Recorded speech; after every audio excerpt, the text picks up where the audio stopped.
Hey, what's happening? What's Gucci? Long time no talk. It's me, Sprax, and it's been a long time since I've done one of these card talks. It's been about 3 months, and just because I'm not living out the car anymore.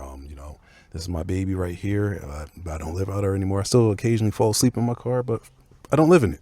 So just been busy like working, catching up with like things in life, a lot of projects, a lot of bills. And hell, I have a major bill I have to deal with right now because of a hit and run situation that happened 2 weeks ago. My wrist is kind of messed up. I got full range of motion and things, but if I try to lift anything, put pressure on this, it's shot. So got to deal with things like that. But just using that example of how we just random bills come out of nowhere, just cars related stuff and other things. So I've just been focusing grinding, and the channel kind of, I stopped being consistent with the channel. That's the story of me and this YouTube channel. That's why the growth has been astronomically slow. But anyways, it's Men's Mental Health Awareness Month, and I figured, this is a perfect time, to do another card talk because men's mental health is honestly, it's important. It's highly important. And even though on the internet you see like people always talking about, or occasionally talking about how men, the importance of men's mental health and reaching out and all that stuff, not everybody's on the internet. And here out in the physical world, I've seen and I still see people who are passing down generational curses on the mental health side because they don't really know how to express themselves. They don't know how to express their emotions. They don't know how to express when they're like when they're sad, when they're going through a depression, when they're mad. You'll see things where people go, I can't talk to women because she might throw it in my face. I just saw the thing of Shaq when Shaq says he doesn't talk to nobody because he's the man, he's the leader. And that's something I don't agree with because even leaders have to have somebody that they confide into. That's why leaders have advisors and so on and so on. That rhetoric I still see is like very prevailing. And the issue with that is when people don't know how to express themselves, what they're going through, they'll bottle it up. And sometimes with bottling up, they actually end up resorting to just being overly aggressive. Because the thing about emotions is emotions will find a way to come out. Trust me, as an angry person, I know this 100%. And other times, they might take their own life. I learned that at my side job that I finally like retired from last year. Somebody who I was cool with. So every time I would go back, I'd catch up with this person. We'll call him Ben. I'll catch up with Ben and whatnot. But I was wondering where Ben was when I went back last calendar year.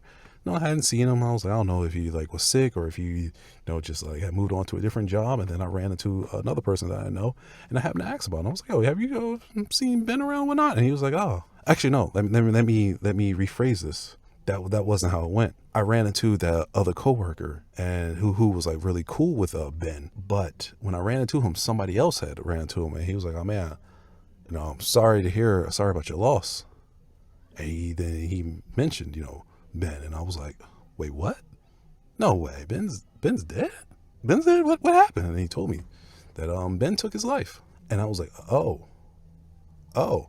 And Ben was a pretty cool person. Like he was enjoyable to be around. I had no problems with him. He was one of us, a person that did his job, but was a sham god as well. He knew how to sham. He knew how to not take it seriously. But there were things happening in his personal life to where he was he started to fall into a depression, fall into a rabbit hole, fall into just a dark place. And unfortunately, he didn't get out of that dark place, and he's no longer with us.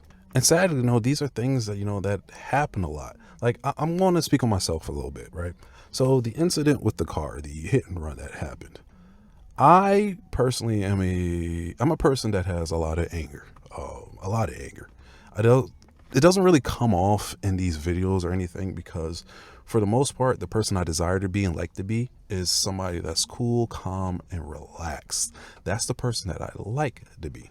But the person that I truly am, or the other side of me, is a person that can be very impulsive, very confrontational, and once you hit my threshold, I go 0 to 100.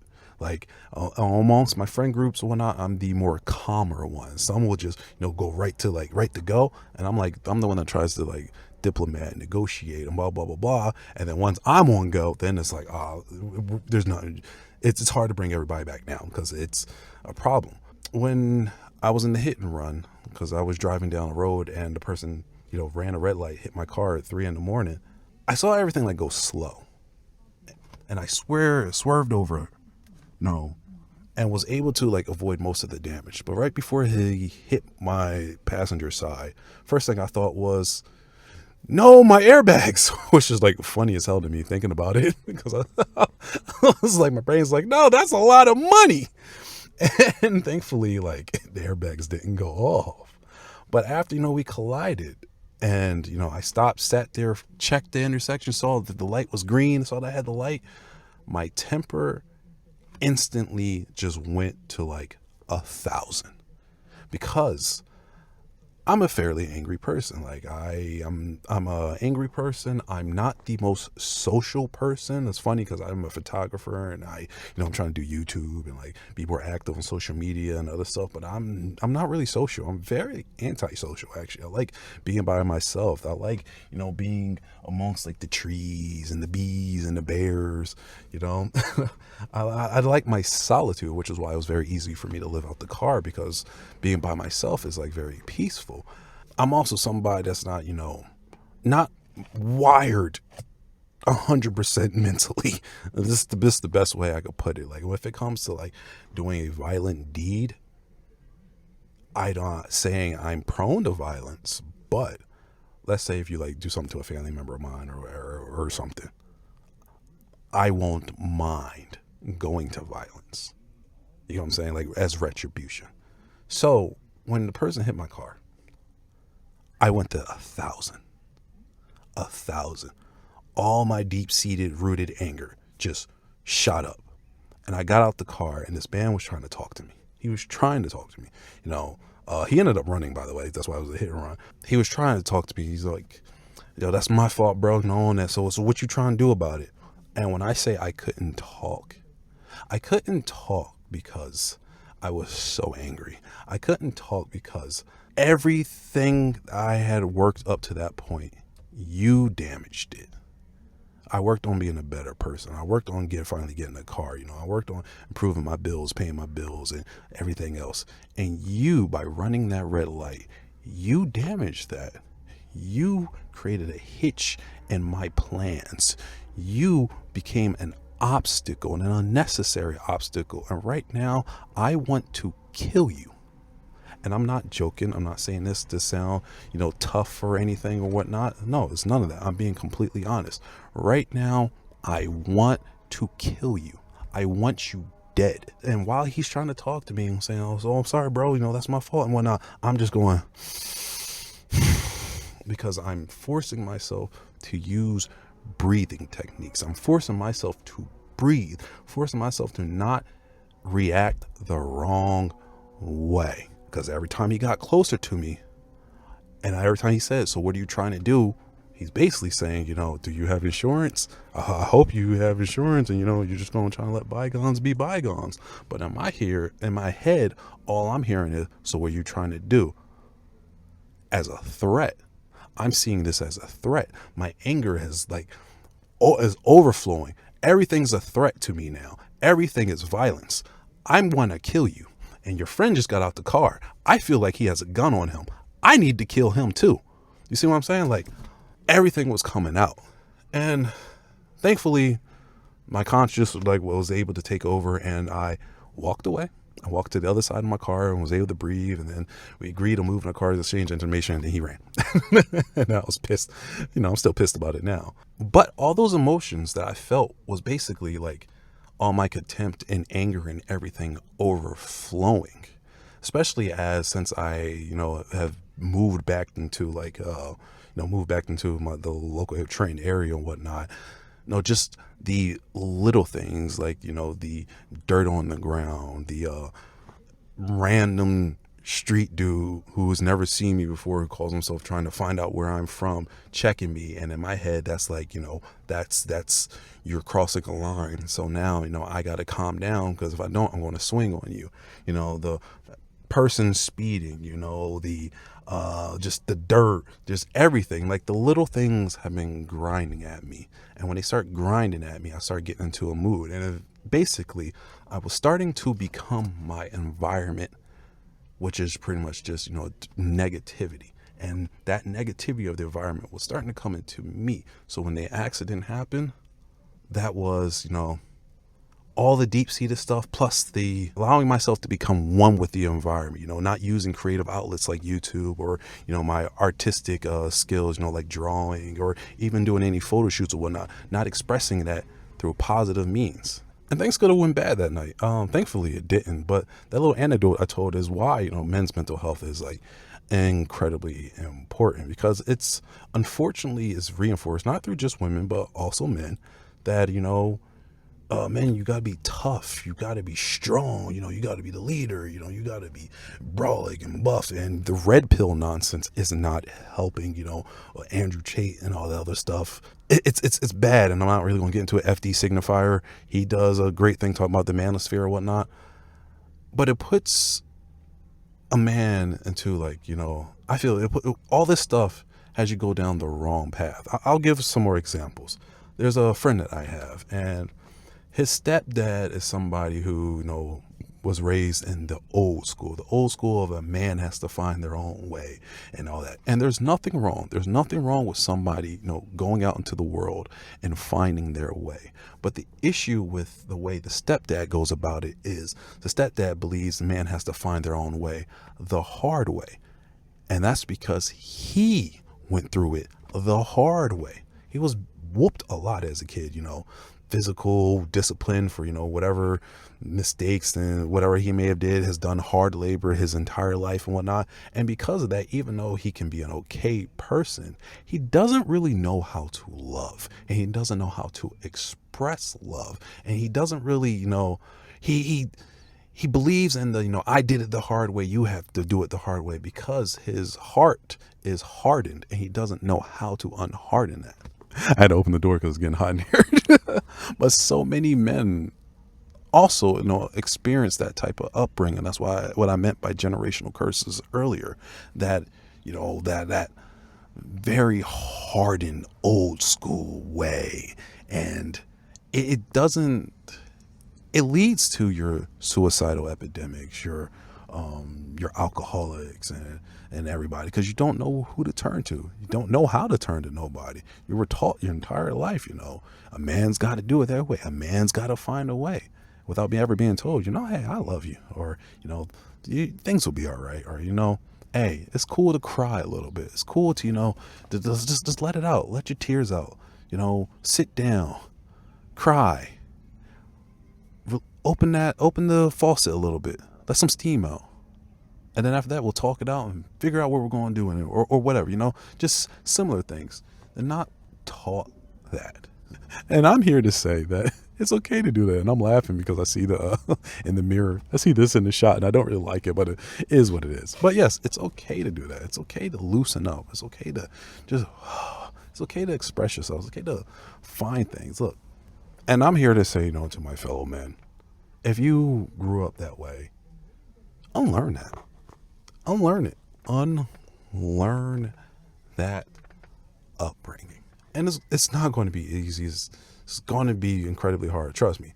Like when I went off to college, I always bring college up because for me, college was the best thing I ever did, because, it forced me to interact with people and not always just be so.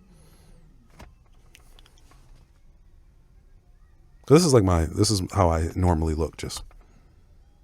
And I've been told over the years, especially as, I've, gained more muscle and stuff, I'm always told that I'm intimidating looking, even though I'll just be minding my own business, not thinking of anything and whatnot. Like always, a lot of people that be around me feel like, oh man, he's just going to beat somebody up, or, he always has that, like, I'm gonna F somebody up face. Told that time and time again. And it wasn't even because I felt like I was going to beat somebody up around me. It might have been because, things I had on my mind, something that was annoying me or whatnot, or just in the, not wanting to be bothered. And because I don't want to be bothered and wasn't conscious of like how it was coming out through, how my emotions were manifesting self physically, my face just really gave off a fuck you, get away from me, like type vibe, even though that isn't what I was trying to portray. And me going off to school, forced me to really pay more attention to that, especially because, people that got to know me liked to hang around me, and they always wanted to hang around me. And me personally, I'm like, I don't want to be around people. Like, why are y'all here? What do y'all want? And, I caved. I caved, but I appreciate, the people that did that for me, because it forced me out of my, uncomfortable comfort zone. And that's what I'm trying to say here. Unlearning that behavior is, uncomfortable, but that behavior will be uncomfortable, but it's a good uncomfortable at times, because the comfort zone that you are currently in is actually something that is uncomfortable for your long-term mental health and even for your physical health. When I used to bottle my emotions up, it eventually began to affect me physically. I had a lot of things I was dealing with, I think, when I was around like 18 years old. And when I was 17, I was so depressed, I didn't go outside for a year. I'm not joking. Besides to go out and like check the mail on the porch at the at the house we was living at the time, I did not go outside for a year. I was already a high school dropout at that time, but I stayed in my room. Played video games, or just slept. And my mom apparently goes through depression, so she didn't really know what to do about that or how to like manage it.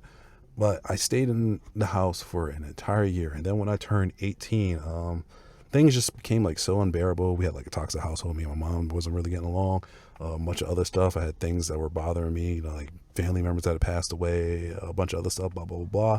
But I suffered from migraines, and eventually I had some really bad migraines. And I mean really bad. Like I've had migraines over the years, but this one migraine, it was one of the worst things I ever felt in my life. And that was the time when I was like the most stressed in my life. And one of the times I was the most stressed. But at least this moment I wasn't expressing how stressed I was. And this migraine really felt like I had a Smurf, the little blue people. I had a Smurf right here behind my cranium. And he had a hand drill, and he was trying to drill his way out. That's how bad that migraine was. And coincidentally, once I stopped being so stressed, I wasn't getting those migraines anymore, or at least that's serious. So, I was able to connect the dots where I'm like, okay, I got to start changing some things. And I'm 33 now. That happened when I was 18. It's been a long journey being able to change that stuff. But, it's baby steps. Sometimes you fall off the wagon, as I just brought up, me moving back to the Trenton area with family, helping things out and getting like agitated over little things and things not happening when I want, whatnot, not having like that zenful peace that I had created when I was living out the car, because I allowed the environment to the negativity of everything around in the environment start to seep back into me, right? It's a journey. Your mental health, especially improving your mental health, is a journey. And I'm not perfect. I'll give another story. I remember I got jumped when I was 14, and they jumped me twice. And mind you, was I the best fighter at that time? No, but I was trained enough to know how to fight and know not to let people get you down. And they didn't get me down. Thankfully they didn't. But here's the problem. All those emotions that I had, all those these emotions that I had was there when I was 14. They was there when I was younger. I just didn't realize that I was younger. But I think I was 15 at the time. But that getting jumped incident, I'm gonna just say it right here. I was going to kill those guys.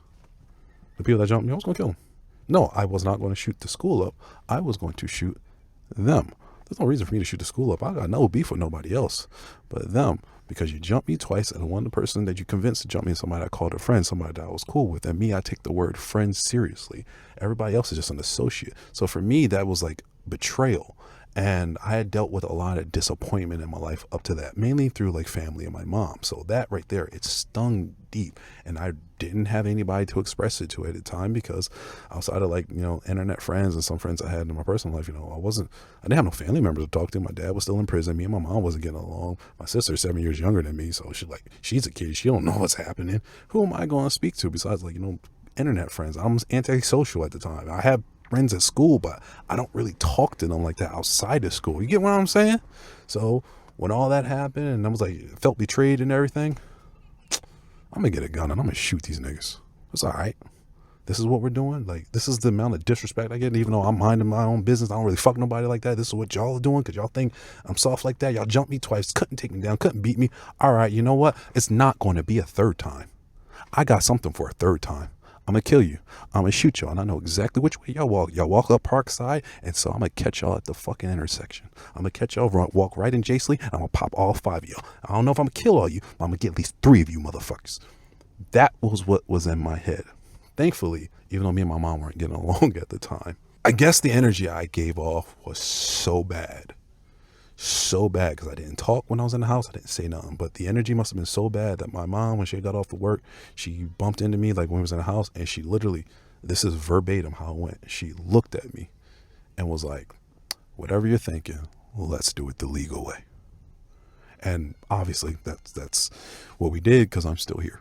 And even though our relationship's been rocky, I appreciate her for that. But all these stories I'm saying with myself is like to use myself as the, the I don't know, the catalyst, the object, whatever, the subject, as proof as, hey, mental health is like, it's not always easy. Mine has been a rocky road. So I'm not here saying, hey guys, you've really got to focus on your mental health, like preaching to the choir, but I haven't experienced it. I experience it every single day. And I know it's a journey and everything, but the goal should always be to be better.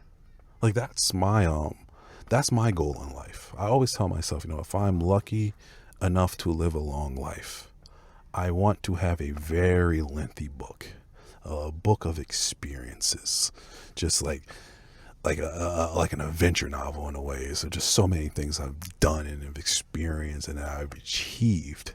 And if I want to do that, I know that I have to always improve myself.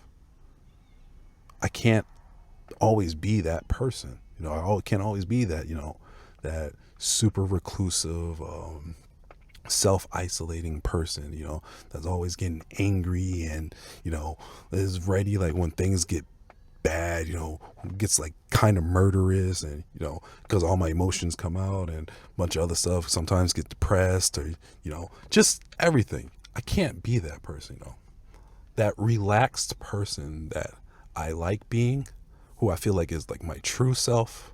I have to always self-reflect and, started coughing. I have to always self-reflect and, have talks with myself and well as have good people around me who keep me in check, which is basically how I've really got here. I keep people around me who, they struggle with their things as well. But whenever I'm starting to go down a path or starting to like really mess up, they'll let me know. That's okay. You're fucking up. Hey, you're starting to be more angry. You're starting to like put a lot of negativity out into the air. You're starting to come back to you and whatnot. And if I'm like, I might realize it at the time or maybe I'm not. But once they say that to me, then I'm like, hold up. Let me sit and think. Yo, they might have a point. Okay. What am I doing? Why am I feeling like this? What's happening? Really being honest with myself. And for those of you that go through similar things, because I know there's at least one person that relates to this, I encourage you to do the same. I encourage you to reach out if you're depressed. And if you don't have nobody to reach out to, write. Get yourself a notebook. Get yourself a notebook. And if you can't get a notebook, then use your phone or your laptop or your tablet. But more importantly, get yourself a notebook, because typing is one thing. And I do a lot of typing, but writing, transferring that energy from here to paper through like your physical movements, it's more cathartic or catharsis. Is it cathartic? Is that the word I'm looking for? Or whatever. It's like it helps. It helps that flow. It helps. Just be a release valve, a pressure valve release to just allow those thoughts to get out. And then I also encourage to do yoga. I love yoga. Yoga's great for the body, but it's also good for the mind. You get that blood pumping. And, just have some time with yourself and sit and think. Think about what you're doing. What's going right, what's going wrong, what you don't understand, what you want to improve, what you want to get away from, and then, write out just a little list of plans on how are you going to do it. And it doesn't have to be perfect plans. Sometimes you just as I said, you just got to write, just scribble, not scribble, don't scribble, but, just allow whatever comes out to just free flow. And then eventually you can organize that. And most important, like if you have people around you that are negative, that you feel that are dragging you down, get away from them. Get away from them. I've cultivated a circle of people around me who, like, are we perfect? Absolutely not. But they're not people that, that are going to bring about my destruction. You know what I'm saying? They're not people that are going to bring me down. They're not people that if I'm in a bad mood, they're going to make it worse. And if you don't know what I'm talking about, I'm basically, like, you ever see like people who like just like things are going wrong and, they're just trying to vent.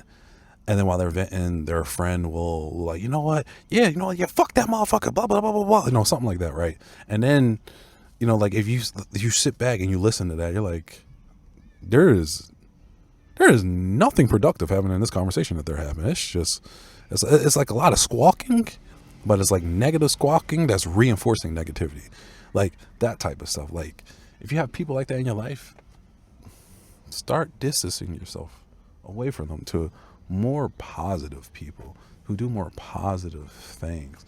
Hell, go for a walk in the forest or the woods if you have one near you. Whatever it is, whatever you do, take your mental health seriously is what I'm trying to say. And don't think you're alone in this world.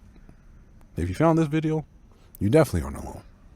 Trust me, I'm flawed as fuck. I know that for sure. But every day I wake up, and every day I take the step forward because I know where I want to be at. I know where I want to go. And if I, fall off the path or, stray off the path a little bit, I'm going to find my way back to it because I have people around me who will help me back to it, as well as cultivated a way to where I'm honest to myself and knowing, you know what, we fell off the path a little bit and that's okay. Let's get back on and go where we need to go. Either ways, that's this video. Haven't made one of these car talks in a while. Hope you're all good. I'm good, besides the wrist. And right now I'm being hot in this car because I can't have the air going while I'm talking to y'all. But other than that, yeah, I'll see y'all in the next video. Hopefully is not, another month wait or whatnot. And be good. Deuces.